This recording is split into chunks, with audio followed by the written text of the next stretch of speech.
क्या आपका भी मेरी तरह रोज़ रोज़ दाल सब्ज़ी गोश्त खा खा कर दिल भर चुका है? तो आइए आज एक नई और मज़ेदार और आसान सी रेसिपी आज हम बनाते हैं। बहुत ही मज़ेदार से चाइनीज़ पराठे आप इनको कह सकते हैं। सब्जियों के हेल्दी से पराठे बनाएंगे, आप मिनटों में इसको बना के तैयार कर सकते हैं। अपने बच्चों को, अपनी फैमिली में दोपहर में आपको दिल करे आप इसको शाम में बना सकते हैं।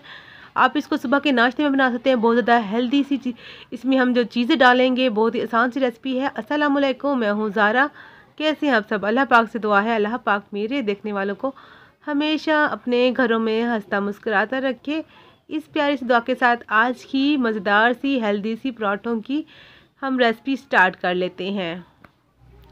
तो सबसे पहले जी यहाँ पर मैंने ले लिया है एक बाउल, और इसके बाद जी मुझे चाहिए मैदा। यहाँ पर मैंने मैदा लिया है 2 कप जी बनता है आधा किलो। 250 ग्राम का 1 कप है, 500 ग्राम ये हमारा आटा बन जाएगा। आधा किलो आप हाफ़ केजी आप आटा ले सकते हैं। मैदा लीजिए, आप बेसन लीजिए या गंदम का आटा या रेगुलर जो आपके थैले वाला घर में आटा आता है, जो भी आपके पास मौजूद हो आप ले सकते हैं। 2 कप आपने ले लेना है आटा। उसके बाद आपने इसको अच्छे से पहले छान लेना है। जब भी मैदा या आटा या बेसन आप इसमें किसी चीज़ में भी आप जब कुछ भी रेसिपी बनाते हैं तो आपने छान लेना है लाजमी। ठीक है जी, इसको मैंने छान लिया है। और अब इसमें सबसे पहले हमने क्या करना है, यहाँ पर एक मीडियम साइज़ की मैंने ले ली है गाजर को हमने ग्रेट कर लेना है, कद्दूकश कर लेना है। तो कद्दूकश आपने कोई भी ले लेना है, बारीक मोटा कोई भी हो सब चलेगा। यहाँ पर जी सब्जियाँ जो है आप अपनी पसंद के मुताबिक ले सकते हैं, कम करना चाहें ज़्यादा करना चाहें ये आपकी अपनी चॉइस है। जो भी आपके किचन में आपके फ्रिज में पड़ा हो आप सब अपनी इसमें डाल सकते हैं। यहाँ पर एक मीडियम साइज़ का प्याज मैंने इस तरह चॉप कर लिया है। प्याज की क्वांटिटी को आप कम ज़्यादा कर सकते हैं या स्किप भी कर सकते हैं, मगर प्याज से ये पराठे ज़्यादा टेस्टी लगेंगे। यहाँ पर बंद गोभी मेरे पास पड़ी थी फ्रिज में, बंद गोभी मैंने ले लिए है। जैसे आप 2 दरमियाने साइज़ के प्याज हो ना, आपने इतनी ही कटिंग कर लेना है या आपने हाफ़ कप जितना ले लेना है। बंद गोभी का छोटा सा फूल था, उसको आधा मैंने जो है इसमें डाल दिया इस तरह लंबाई में काट के। यहाँ पर एक मीडियम साइज़ का जो है टमाटर मैंने जो है इसी तरह चॉप कर लिया। अब देख सकते हैं टमाटर की कटिंग भी आप अपनी जो है जो अपने चॉइस के मुताबिक कर सकते हैं। जैसे आप इसको काटना चाहे कोई इशू नहीं है, टेस्ट आपको वही मिलेगा। यहाँ पर 4 हरी मिर्चें जो है मैंने इस तरह बारीक काट ली हैं। जो हरी मिर्चें थी मेरी तीखी वाली नहीं थी, इसलिए मैंने 4 डाली हैं। अगर आपके पास तीखी वाली हरी मिर्चें हैं या छोटे बच्चों के लिए बना रहे हैं, आपने हरी मिर्चों की क्वांटिटी को कम कर लेना है। ये तो होगी हमारे पास सब्जियां। यहाँ पर जो मैंने आपको पहले बताया, अगर आपके पास कोई और सब्ज़ी है तो आप ऐड कर सकते हैं। ये तो हेल्दी सी सब्जियां हैं और विंटर में सब्जियों का जो है माशाल्लाह से काफ़ी सस्ती मिलती हैं और हमारी फ्रिज में हमेशा ही रहती हैं, तो आप डाल सकते हैं। यहाँ पर मैंने ले लिया है एक अंडा, जो बिल्कुल ऑप्शनल है। ये जो अंडा लिया है मैंने बिल्कुल ऑप्शनल है, अगर आप इसमें नहीं ऐड करना चाहते तो आप ना डालिए, आप स्किप कर दीजिए। अंडा मैंने इसीलिए डाला, इसमें एक तो हेल्दी बनाएंगे पराठे, हेल्दी पराठे बनेंगे, टेस्ट भी आएगा। और तीसरा, जब हम पराठे बनाते हैं ना तो इस तरह लिक्विड डो जब हम बनाकर पराठे बनाते हैं तो क्या होता है, अक्सर लोगों की शिकायत आती है हमारे पराठे मोटे रह गए हैं, कच्चे रह गए हैं और देर से कुक हो रहे हैं। तो ये जो है उसको जल्दी पकाने में मदद देगा और मैदा जो है उसको फुलाएगा, जिससे आपके पराठे जल्दी कुक होंगे। यहाँ पर 1.5 टीस्पून मैंने नमक डाल दिया है। नमक अपने टेस्ट के अकॉर्डिंग कम ज़्यादा कर सकते हैं। यहाँ पर कुटी हुई लाल मिर्च 1 टीस्पून मैंने डाल दिए है। यहाँ पर आप अगर तीखा पसंद करते हैं तो हाफ़ टीस्पून और डाल लीजिएगा। और यहाँ पर जी मैंने हाफ़ टीस्पून काली मिर्च, पिसी हुई काली मिर्च वो ऐड कर दी है। काली मिर्च से बड़ा ही अच्छा टेस्ट आता है इन पराठों में। और मैंने इसमें हाफ़ टीस्पून से भी थोड़ा सा मैंने डाला है अदरक का पाउडर, पिसी हुई अदरक का पाउडर है। अगर आपके पास नहीं है तो आपने क्या करना है, आपने थोड़ा सा अदरक का जो है टुकड़ा काट के आपने छील के कूट के डाल देना है। अगर स्किप करना चाहे तो कर सकते हैं, उनका टेस्ट बड़ा अच्छा आता है। इसमें 1 टीस्पून मैंने सफ़ेद ज़ीरा हल्का हल्का सा कूट के दरदरा सा वो डाल दिए। बस इतने ही मसाले जाएंगे, मगर जो इसका टेस्ट आएगा आप हैरान रह जाएंगे। अच्छा जी, यहाँ पर मैं अब चिकन पाउडर डाल रही हूँ। 1 टेबलस्पून यहाँ पर चिकन पाउडर डाला है। चिकन पाउडर से बड़ा ही अच्छा टेस्ट आता है, ऐसे लगता है जैसे हमने चिकन के जो है पराठे खा रहे हैं।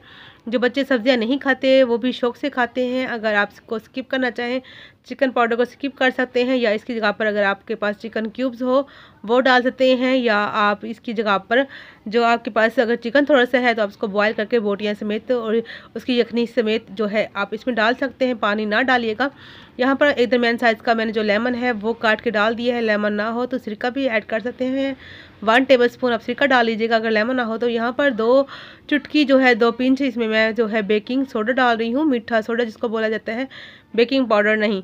तो बेकिंग सोडा और अंडा दोनों जो है इसमें जाकर ये काम करेंगे कि आपके जो पराठों को अंदर से फुलाएंगे, कच्चा नहीं रखेंगे, जल्दी से कुक भी होंगे, और अंदर से जो कच्चे रह जाते हैं, अक्सर लोग कहते हैं कि हमसे पक नहीं रही है, हमें काफ़ी टाइम लग रहा है, ये फटाफट से कुक भी हो जाएंगे और इसको जो है बड़ा ही अच्छा टेस्ट भी देगा जो अंडा है, और हेल्दी भी पराठे बनाएंगे। बाकी आपकी मर्ज़ी, आप इसको अंडे को स्किप करना चाहें अंडे को स्किप भी कर सकते हैं, या आप इसकी क्वांटिटी को बढ़ा भी सकते हैं। तो मैंने 1 डाला है, आप 3 या 2 या 3 या 4 भी डाल सकते हैं। जितना अच्छा ज़्यादा अंडा डालेंगे उतने ही अच्छे पराठे बनेंगे, उतने ही फ़ायदेमंद और हेल्दी पराठे बनेंगे।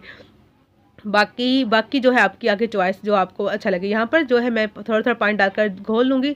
तकरीबन इसमें जो हमने 2 कप आटा डाला है तो 2 कप ही पानी जाएगा, मगर आपने क्या करना है, ख्याल करके थोड़ा थोड़ा पानी डालना है, एकदम सारा पानी नहीं डालना, क्योंकि कभी कभी जो है सब्जियों में ज़्यादा पानी भी जो सब्जियाँ जो है पानी रिलीज़ करती हैं तो आपका बैटर जो है पतला भी हो सकता है। तो आपने पहले 1.5 कप पानी डाल देना है। बाद में अगर आपको लगे कि हाँ इसमें पानी जाने की और ज़रूरत है तो आपने डाल लीजिएगा। आप इसकी थिकनेस चेक कर सकते हैं कि मैंने कितना घोला है, ना आपने ज़्यादा थिक करना है ना ही बहुत ज़्यादा पतला करना है, बस जो है ये देखें जी। मैं आपको दिखाती हूँ। अच्छा जी, उससे पहले थोड़ा सा धनिया जो है बारीक कटा हुआ हरा धनिया वो ऐड कर देंगे, इससे भी बड़े अच्छे टेस्ट आता है पराठों में और दिखने में भी बड़ा ही अच्छा लगता है। इसकी जगह पर अगर आप पालक डालना चाहें आप पालक भी डाल सकते हैं।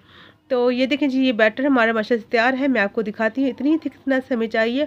और ये देखिए जी, माशाल्लाह से तैयार हो चुका है। इसको चलिए लेके चलते हैं फ़ौरन से ही चूल्हे के पास। यहाँ पर मैंने पैन रख लिया है, नॉन स्टिक पैन लिया है। आप जो आपके पास तवा हो, पैन हो, कोई भी हो आप ले सकते हैं। इसको हल्का सा मैंने गर्म किया है। 1 टेबलस्पून मैंने इसमें डाला है घी जैसे मेल्ट हुआ है। और अच्छा, यहाँ पर आपने इस तरह का चम्मच ले लेना जो गहरा हो ना, इस तरह जिससे आप आसानी से डाल सकें, आपको मुश्किल भी ना हो। तो आपने थोड़ा थोड़ा बैटर उठाकर इसमें डालते जाएगा और आपने कोशिश करनी है पराठे पतले ही आपने बनाने हैं, क्योंकि हमने जिसमें चीज़ें डाली हैं वो इसको फुलाएगा और जो है आपके पराठे भी ज़्यादा मोटे हो जाएंगे। पक तो जाएंगे मगर जो बस हमें जो इतनी हमें इसकी मोटाई चाहिए जितनी रोटी बनाते हैं हम, या तो आप जो पतला सा नान कह लीजिए। तो पकते हुए आपने पतला करना है, बाद में खुद ब खुद फूल जाएंगे। तो अब देखें जी, जैसे ही ये ऊपर से आपको लगे कलर ऐसे हो गया, मजबूती पकड़ ली पराठे ने, तब आपने इसको पलट लेना। बड़ी आराम से पलट जाते हैं, ये टूटेंगे भी नहीं क्योंकि इसमें अंडा डाला हुआ है, टूटेगा बिल्कुल भी नहीं। अब ऊपर की तरफ से आपने थोड़ा सा घी लगा लेना है, या कुकिंग ऑयल जो आप लोग इस्तेमाल करते हैं। साइडों पे भी थोड़ा थोड़ा अपने घी लगाकर ऐसे जो है आपने लगा लेना है। और ये देखें जी, अपने इसको हल्का हल्का प्रेस करके भी पका लेना है ताकि अंदर से सब्जियां जो हैं कच्ची ना रहें। फ्लेम यहाँ पर आपने जो है मीडियम ही रखनी है। जब आप पराठा डालेंगे तब आपने फ्लेम को लो कर देना है। जब पराठा डल जाए, सेट हो जाए आपकी रोटी, तब आपने फ्लेम को जो है अपने लो से जो है मीडियम पे कर देना है। हल्का सा प्रेस करके दोनों तरफ से अपने अच्छे से सेक लेना है घी लगाकर। अगर यहाँ पर आज की मेरी वीडियो मेरे प्यारे प्यारे व्यूवर्स को, मेरे बहन भाइयों को अच्छी लगी हो तो चैनल को सब्सक्राइब, लाइक और शेयर कर दीजिएगा। प्यारा से कमेंट कीजिएगा, बताइएगा आपको हेल्दी से पराठे की मज़ेदार सी रेसिपी कैसी लगी। यकीन माने खाने में ये बहुत बहुत बहुत मज़े के होते हैं। आप इसका जो है अगर एक दफ़ा पराठे खा लें तो आप हमेशा इसी तरह सुबह नाश्ते में भी, और आपका दिल करेगा तो आप दोपहर में, रात में, किसी टाइम में भी इसको बनाकर इंजॉय करेंगे। और इस देखें जी, अब मैंने थोड़ा सा घी डाल दिया। फ्लेम को यहाँ पर मैंने लो कर दिया, लो फ्लेम करके फिर अब मैं इसमें बैटर डालूंगी जितना मुझे चाहिए। उसके बाद मैं इसको जो आराम से अब रोटी की गुलाई कर लूँगी। अगर आप तेज़ फ्लेम पर रोटी डालेंगे, इस आटा डाल देंगे, क्या होगा, वहीं चिपक जाएगा एक तरफ से ही, फिर आपको सेट करना मुश्किल हो जाएगा। तो जब आप इसमें बैटर डालने लगे फ्लेम को लो कर लीजिएगा। जब आप रोटी की जैसे बना लीजिए गुलाई, उसके बाद फ्लेम को जो है मीडियम कर लीजिए। देखें जी, इस तरह देख सकते हैं। मैंने पहले लो कर दिया था ना, फिर मैंने इसको दोबारा से जो है मीडियम कर दिया। अब जैसे इसकी जो मजबूती पकड़े तो आपने पलट लेना है। इसी तरह सारे पराठे मैं पका लूँ, फिर मैं आपको दिखाती हूँ। तो देखें जी, माशाल्लाह से सारे ही पराठे मेरे बन चुके हैं। तो चलिए आइए आगे इसका फाइनल लुक चेक कर सकते हैं। तो ये देखें जी, माशाल्लाह से मज़ेदार से हेल्दी से मेरे पराठे बन चुके हैं ढेर सारे। और जी, ये इतने बैटर से तकरीबन जो है मेरे पराठे बने थे 8 पराठे। जिसमें से 2 पराठे पहले इसमें से हमने खा लिए हैं। तो अब देखें जी बन चुके हैं। आप इसको अभी जो पराठा है मेरा माशाल्लाह से काफ़ी बड़ा है। अगर आप इससे छोटे साइज़ की बनाएंगे तो आपके ज़्यादा पराठे भी बनेंगे। अगर इसे ज़्यादा बड़ा बनाएंगे तो आपके 7 बन सकते हैं पराठे, मगर मेरे 8 पराठे बने हैं। बहुत ही सॉफ्ट, बहुत ही मज़ेदार से हमारे पराठे बन चुके हैं। आपने कमेंट में ज़रूर बताना है आपको मेरी रेसिपी कैसी लगी। ये देखें जी, आप इसको केचप के साथ एंजॉय कर सकते हैं, दही वाली जो चटनी होती है अचार के साथ, आप किसी तरीके से भी इसको एंजॉय कर सकते हैं। ये ऐसे बगैर किसी चीज़ के भी आप खाएंगे तब भी बहुत टेस्टी लगेंगे। ज़रूरत नहीं लगेगी इसमें, क्योंकि हमने टमाटर डाले हैं। टमाटर बड़े ही टेस्ट होते हैं। यहाँ पर वीडियो भी हो चुकी है पूरी। मिलेंगे नेक्स्ट वीडियो में एक नई रेसिपी के साथ। आप अपना ढेर सा ख्याल रखिएगा, दुआ में याद रखिएगा। अल्लाह हाफिज़।